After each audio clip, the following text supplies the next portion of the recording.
नमस्कार, आप देख रहे हैं खबर भारत और मैं हूं आपके साथ नैन्सी शर्मा। बुलेटिन की शुरुआत करेंगे, लेकिन उससे पहले एक नजर डालते हैं अभी तक की सुर्खियों पर।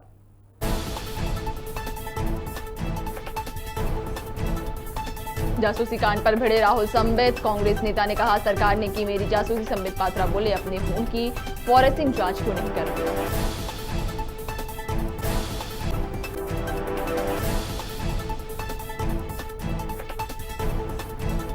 पुलिसकर्मियों को मिली सिंधिया से माफी। पायलटिंग में लापरवाही पर सस्पेंड 9 पुलिसकर्मी बहाल। केंद्रीय मंत्री सिंधिया के ग्वालियर जाने के दौरान हुई थी लापरवाही।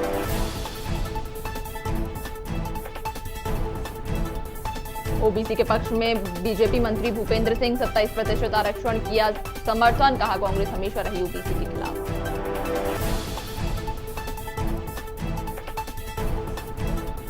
पीतमपुर की फिटिंग हार्डवेयर कंपनी में बड़ा हादसा। 3 श्रमिकों की हुई मौत। कंपनी के एटीपी टैंक को साफ करते वक्त हुआ हादसा।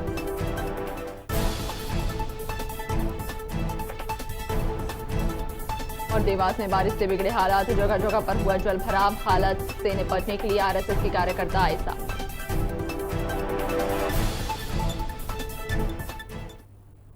और अब खबर विस्तार से। देश में विपक्ष के नेताओं, अफसरों, जजों, पत्रकारों और एक्टिविस्ट्स की जासूसी के मुद्दे पर कांग्रेस नेता राहुल गांधी ने संसद के बाहर प्रेस कॉन्फ्रेंस की। उन्होंने कहा कि जासूसी के लिए पेगासस का इस्तेमाल देशद्रोह है। सरकार ने मेरी सुप्रीम कोर्ट और प्रेस के लोगों की जासूसी की। इस पर तंज कसते हुए भाजपा प्रवक्ता संबित पात्रा ने कहा कि राहुल गांधी को अपनी जासूसी का शक है तो वे अपने फोन की फॉरेंसिक जांच क्यों नहीं कराते। साथ ही उन्होंने कहा कि उनके फोन में ऐसा क्या है जिसे वे छिपा रहे हैं।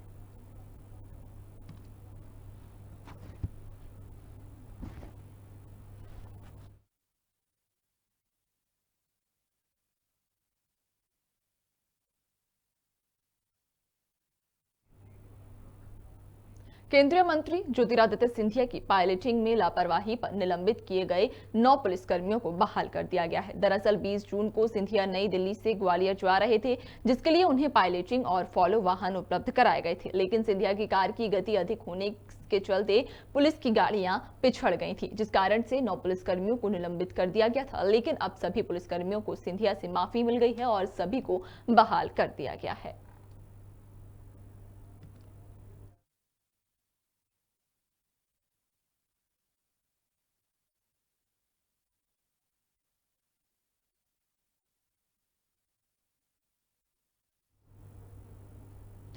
मंत्री भूपेंद्र सिंह ने कहा कि ओबीसी को 27% आरक्षण मिलना चाहिए। बीजेपी इसके समर्थन में है। साथ ही कहा कि उच्च न्यायालय में सरकार पूरी ताकत के साथ ये पक्ष रखेगी कि 27% आरक्षण ओबीसी को मिले। उन्होंने ये भी कहा कि कांग्रेस नहीं चाहती कि 27% आरक्षण ओबीसी को मिले और कांग्रेस हमेशा से ओबीसी के खिलाफ रही है। मैं सरकार की ओर से स्पष्ट करना चाहता हूं कि भारतीय जनता पार्टी ओबीसी को 27% आरक्षण मिले, हमारी सरकार इसके पूरी तरह से समर्थन में है। और सरकार ने उच्च न्यायालय में बहुत तथ्यों के साथ और गंभीरता के साथ हमारे एडवोकेट जनरल,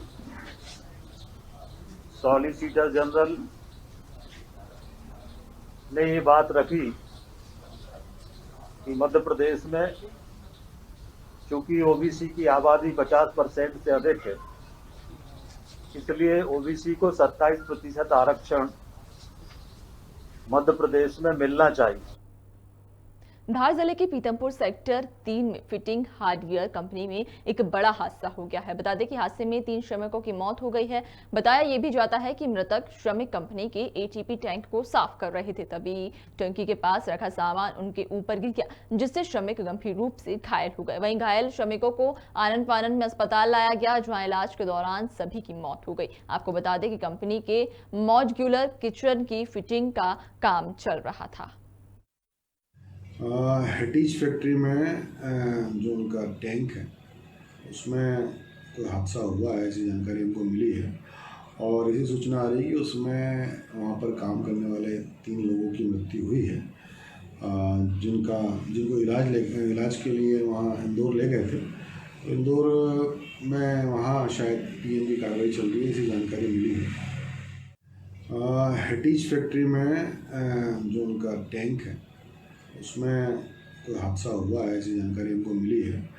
और ऐसी सूचना आ रही है कि उसमें वहाँ पर काम करने वाले 3 लोगों की मृत्यु हुई है, जिनको इलाज के लिए वहाँ इंदौर ले गए थे। तो इंदौर में वहाँ शायद पीएम की कार्रवाई चल रही है, ऐसी जानकारी मिली है। हेटिज फैक्ट्री में जो उनका टैंक है उसमें तो ये बड़ी खबर आपको बताई, धार जिले के पीतमपुर की ये घटना है जहां पर पीतमपुर सेक्टर 3 में फिटिंग हार्डवेयर कंपनी में एक बड़ा हादसा हुआ है। बता दें कि 3 श्रमिकों की मौत हो गई है। कंपनी के एटीपी टैंक को साफ करते वक्त ये हादसा हुआ। बताया जाता है कि सभी श्रमिक टंकी को साफ कर रहे थे। इस दौरान उनके ऊपर कुछ सामान गिरा जिससे श्रमिक घायल हो गए और आनन फानन में उन्हें अस्पताल लाया गया, जहां पर सभी श्रमिकों की मौत हो गई है।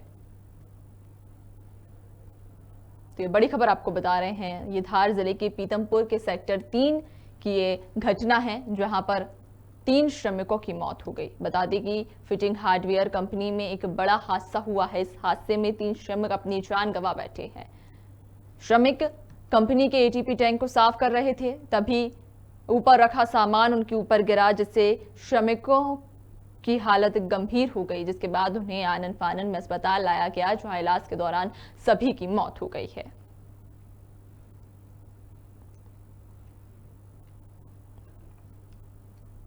धार जिले के पीतमपुर की यह घटना है जहां पर पीतमपुर सेक्टर 3 में फिटिंग हार्डवेयर कंपनी में एक बड़ा हादसा हुआ है। बता दें कि इस हादसे में 3 श्रमिकों की जान चली गई है।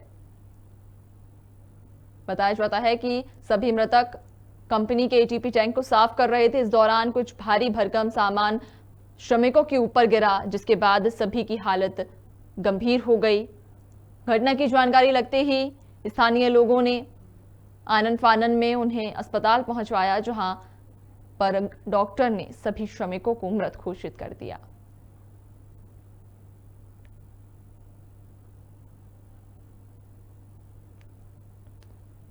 तो ये बड़ी खबर बता रहे हैं आपको धार से।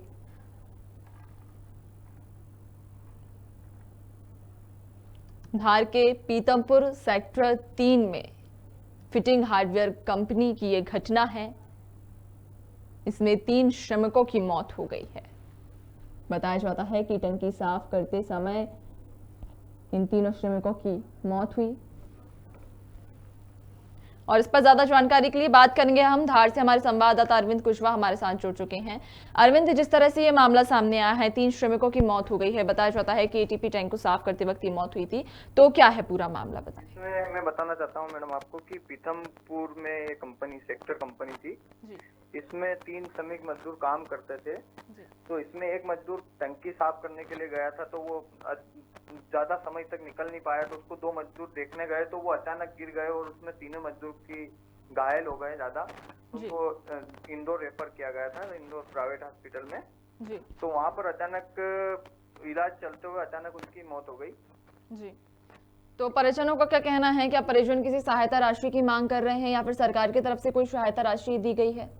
अभी इसमें परिजनों का कुछ सामने कहना नहीं आया सामने, और इसमें एफआईआर हो गई है थाने पे, और पुलिस विभाग से सीआई साहब से बात हुई थी जी।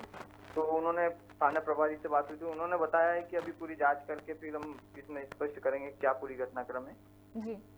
तो क्या कंपनी के ऊपर कोई कार्रवाई की गई, कोई एक्शन लिया गया? क्या मैम? कंपनी के ऊपर कोई कार्रवाई या कोई एक्शन लिया गया?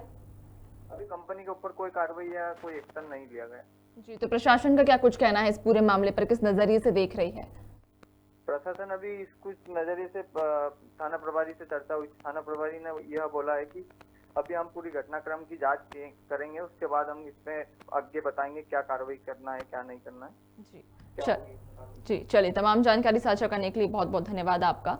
तो जिस तरह से हमने यहाँ पर देखा कि बताया जाता है कि टंकी को साफ करते समय ये तीनों श्रमिकों की मौत हुई थी।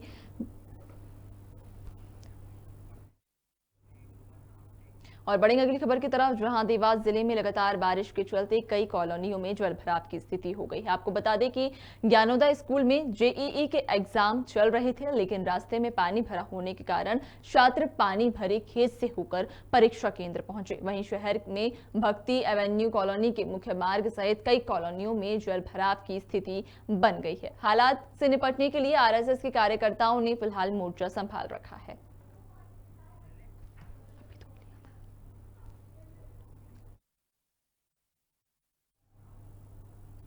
कमलेश्वर पटेल ने ओबीसी आरक्षक को लेकर कहा कि आंदोलन में हर स्तर पर कमलनाथ सरकार ओबीसी आरक्षण के साथ खड़ी है। वहीं शिवराज सरकार पर आरोप लगाते हुए उन्होंने कहा कि सरकार की कथनी और करनी में अंतर है। प्रदेश में ओबीसी वर्ग की आरक्षण की मांग को बीजेपी सरकार 27% आरक्षण देने में नाकाम रही है। साथ ही कहा कि ओबीसी वर्ग की समस्याओं को लेकर आंदोलन जारी रहेगा।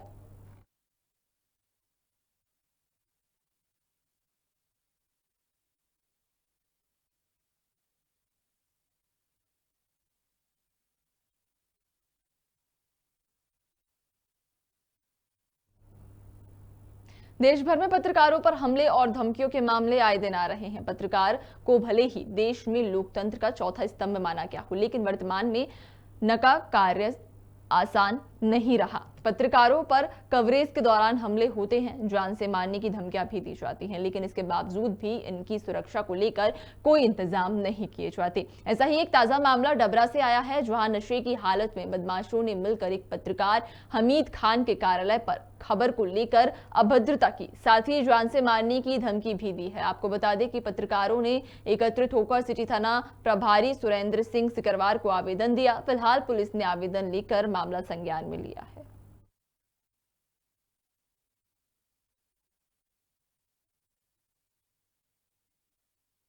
लाल खान के द्वारा मुझे मारने की धमकी दी गई कि पहले भी मेरे साथ गाली गलौज किया गया और मुझे धमकी दी गई, क्योंकि ये आवारा लोग हैं, शराब पी कर के बहुत ज़्यादा परेशान करते हैं। मैं एक पत्रकार हूँ और मुझे इस बार भी जान से मारने की धमकी दी गई है और मेरा प्रशासन से यही अनुरोध है कि इस पे कार्रवाई की जाए। पहले भी मैंने 14/7 में एप्लीकेशन दी थी, लेकिन उसका कोई अभी तक कुछ भी नहीं हुआ। अब दोबारा से मैंने फिर आवेदन दिया है आज, क्या ऐसा बोल रहे हैं कि अब इसके खिलाफ कार्रवाई की जाएगी। क्या मामला क्या है? मामला ये है कि आरोपी कई उसमें आरोप में मतलब है और शराब पीना, जुआ, सट्टा, ये चीज़ें करना उसका कारोबार है। और मैं एक पत्रकार हूँ, मुझे आए दिन ये धमकियाँ दी जा रही हैं कि अगर तुम डबरा छोड़ दो और नहीं तो खबर वगैरह।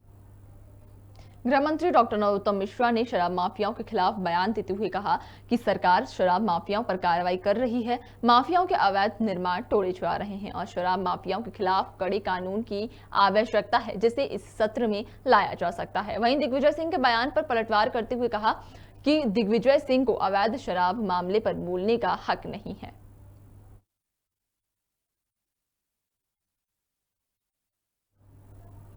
मंदसौर जिले में आबकारी मंत्री के विधानसभा क्षेत्र के खकराई गांव में जहरीली शराब पीने से मौत होने का मामला अब सियासी तूल पकड़ लिया है। आपको बता दें कि इस मामले पर पूर्व मुख्यमंत्री दिग्विजय सिंह ने आबकारी मंत्री जगदीश देवड़ा से इस्तीफा मांगा है। वहीं दिग्विजय सिंह ने ट्वीट कर कहा कि अवैध शराब का धंधा पुलिस और आबकारी विभाग के संरक्षण में चलता है और करोड़ों की रिश्वत प्रति माह वसूली जाती है। साथ ही उन्होंने कहा कि क्या आबकारी मंत्री को अपने ही निर्वाचन क्षेत्र में धड़ल्ले से चल रहे अवैध शराब के धंधे की जानकारी नहीं थी? क्या ये संभव है? क्या मंत्री जी को इस्तीफा नहीं देना चाहिए?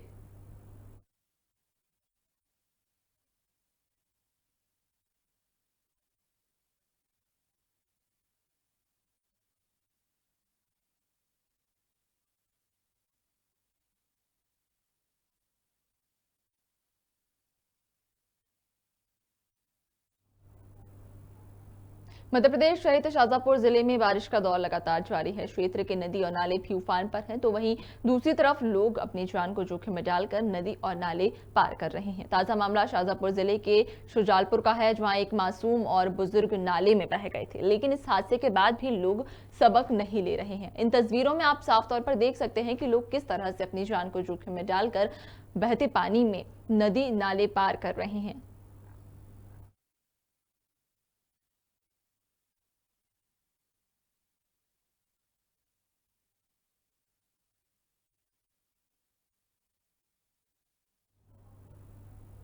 जाने माने WWE विजेता और अभिनेता जो अंतर्राष्ट्रीय रेसलिंग में अपने दम पर पहचान बनाने वाले और महाभारत, संकट मोचन, महाबली हनुमान जैसे सीरियल और फिल्मों में किरदार निभाने वाले सौरभ गुर्जर का भिंड में जोरदार स्वागत किया गया। बता दें कि सौरभ गुर्जर पहले में गांव से दंदरौआ धाम पहुंचे, जहां हनुमान जी का आशीर्वाद लिया, साथ ही सर्किट हाउस में अपने चाहने वालों से मुलाकात भी की। उसके बाद भिंड पहुंचे। इस दौरान सौरभ गुर्जर ने युवाओं को आर्मी पुलिस से हटके स्पोर्ट्स में भी भाग लेने की सलाह दी।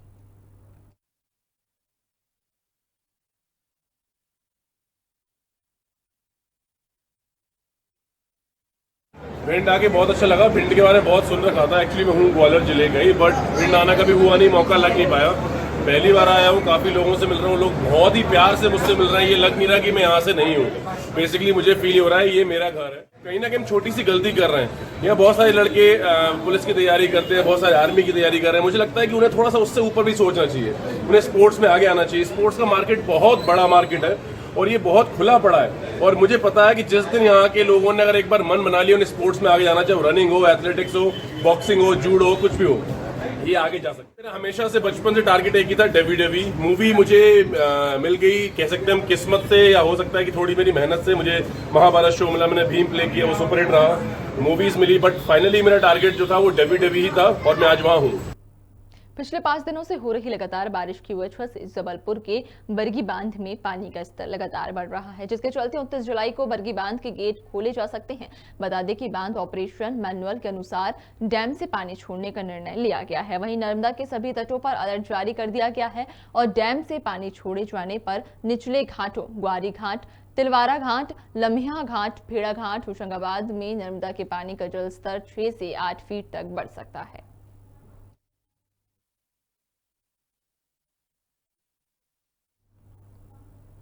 सिंगरौली जिले के बीजेपी जिला अध्यक्ष वीरेंद्र गोयल के नेतृत्व में मंडल कार्य समिति की बैठक संपन्न हुई। बैठक की अध्यक्षता चित्रंगी मंडल के अध्यक्ष देवी प्रसाद वैश्य ने की। इस दौरान जिलाध्यक्ष वीरेंद्र गोयल ने जिले के सभी 16 मंडल अध्यक्षों को बैठक आयोजित करने के दिशा निर्देश भी दिए। बता दें कि बैठक में जिले के कई कार्यकर्ता मौजूद थे।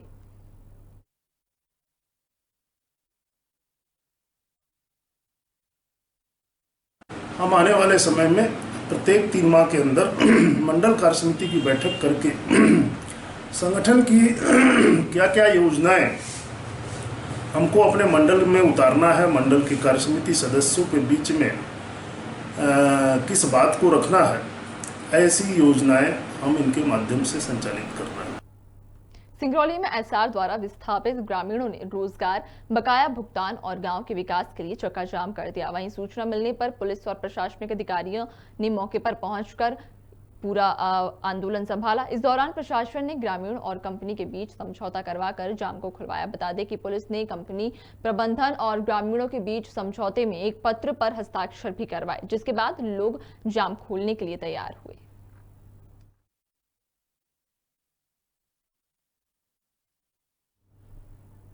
इंदौर के अहमदाबाद हाईवे पर 4 लाइन कंपनी की बड़ी लापरवाही सामने आई है। यहां पर कार्यों के नाम पर पैसे तो निकाल लिए जाते हैं, लेकिन जब धरातल पर पड़ताल की जाती है तो सच्चाई कुछ और ही नजर आती है। बता दें कि जिन सड़कों पर करोड़ों रुपए खर्च किए जाते हैं, पहली बारिश ने उनकी सच्चाई उजागर कर रख दी। जगह जगह जल भराव होने से रहवासियों को काफी समस्या का सामना भी करना पड़ता है। तो वहीं कई बार संबंधित अधिकारियों को समस्या से अवगत भी कराया गया, लेकिन किसी ने इस ओर ध्यान देने की जरूरत नहीं की।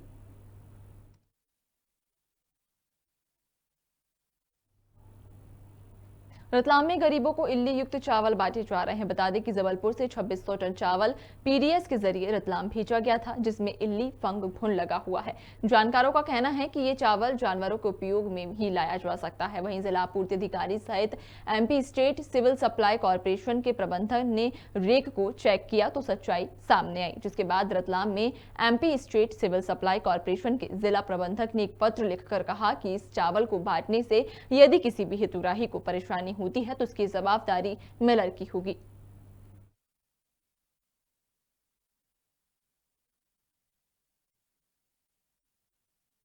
देखिए, केवल ये प्राइमरीली ऐसा था। अभी हमने प्राइमरी देखा है, चावल तो ठीक है, सैंपल कलेक्ट किए हैं, उसकी जांच के लिए हम भेज रहे हैं और अंतिम रिजल्ट तो जब आएगा तो फिर अवगत कराएंगे। अभी तो देखने में तो चावल अच्छा है। जबलपुर से चावल का रेक आया था 2600 मीट्रिक टन का, उसमें टुकड़ी पाई गई थी, चूरी जिसको कहना चाहिए। इसके संबंध में मैंने पत्र लिखा था और 17 तारीख को रेक आया था, 23 तारीख को मैंने पत्र लिखा था। हमने केवल एक प्रकार का दंदुरिया जीवित कीड़ा जो है कुछ आंशिक मात्रा में आंशिक बोरियों में पाया गया। चूँकि चावल है, चावल में कीड़े की मात्रा जल्दी लग जाती है। आप हम कोई भी जो है घर में यदि हमारे राशन के लिए 2, 4, 5 किलो चावल ला के डब्बों में पैक करके भी रख दें तो उसमें दंदुरिया आम। रतलाम के राजेंद्र नगर में एक मेडिकल स्टोर पर अवैध रूप से एविल इंजेक्शन को बेचने का मामला सामने आया है। जानकारी के अनुसार पुलिस ने खाद्य और औषधि विभाग की ओर से संयुक्त कार्रवाई करते हुए एक मेडिकल स्टोर से 40 इंजेक्शन जब्त किए हैं। आपको बता दें कि एविल इंजेक्शन का प्रयोग नशे के तौर पर भी किया जाता है। वहीं मुखबिर की सूचना पर पुलिस और खाद्य विभाग की टीम ने इस कार्रवाई को अंजाम दिया।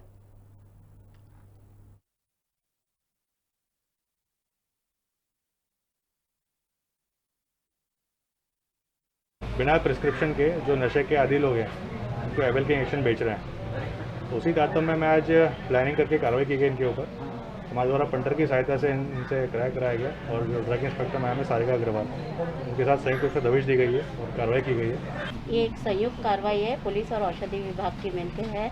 ऐसी सूचना मिली थी मुखबिर से कि यहाँ से एविल इंजेक्शन नशेखोरी के लिए बेचा जाता है, तो इसलिए यहाँ पर जांच के लिए संयुक्त रूप से टीम आई है। शाजापुर जिले के सलसलाई में पानी के तेज बहाव में डूबे एक 55 वर्षीय बुजुर्ग का शव रेस्क्यू टीम ने ढूंढ निकाला है। आपको बता दें कि विगत 3 दिनों से लगातार एसडीआरएफ प्लाटून महिला कमांडो नर्मदा शेरावत अपनी पूरी टीम के साथ बुजुर्ग के शव को तलाशने में लगी हुई थी और लगातार हो रही बारिश से इस रेस्क्यू ऑपरेशन को ऑपरेट करने में भी टीम को काफी परेशानियों का सामना करना पड़ा। वहीं रेस्क्यू टीम ने ऑपरेशन कर बुजुर्ग के शव को बाहर निकाल लिया है।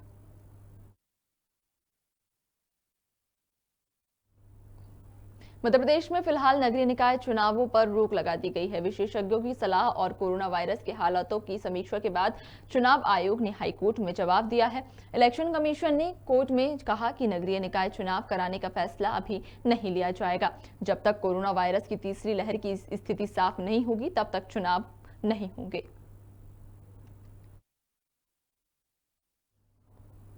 मध्य प्रदेश मानवाधिकार आयोग के अध्यक्ष जस्टिस नरेंद्र कुमार जैन ने कुपोषण के 2 अलग अलग मामलों में पन्ना कलेक्टर और एसपी से रिपोर्ट मांगी है। बता दें कि कुपोषण से एक आदिवासी बच्चे की मौत हुई थी। मामला ग्राम पंचायत के पुरुषोत्तम नगर की चंदमारी बस्ती का है, जहां 7 दिन के अंदर 3 मासूमों की मौत हो गई है, जिसे देखते हुए आयोग ने कलेक्टर समेत संबंधित अधिकारियों से 4 सप्ताह में जवाब मांगा है। मध्य प्रदेश में जारी झमाझम बारिश पर प्रदेश के नगरीय निकाय मंत्री भूपेंद्र सिंह ने बयान दिया। उन्होंने कहा कि उनके द्वारा प्रदेश के सभी नगरीय निकाय को निर्देश दिए गए थे कि मानसून आने से पूर्व ही नालों की साफ सफाई और जल भराव की स्थिति न हो, इस ओर ध्यान दिया जाए। वहीं मंत्री भूपेंद्र सिंह ने यह भी कहा कि इसके लिए प्रदेश के सभी नगर पालिका और नगर पंचायतों को फंड जारी कर दिया गया है, जिससे 5 दिनों की बारिश के दौरान कहीं कोई घटना नहीं हुई है।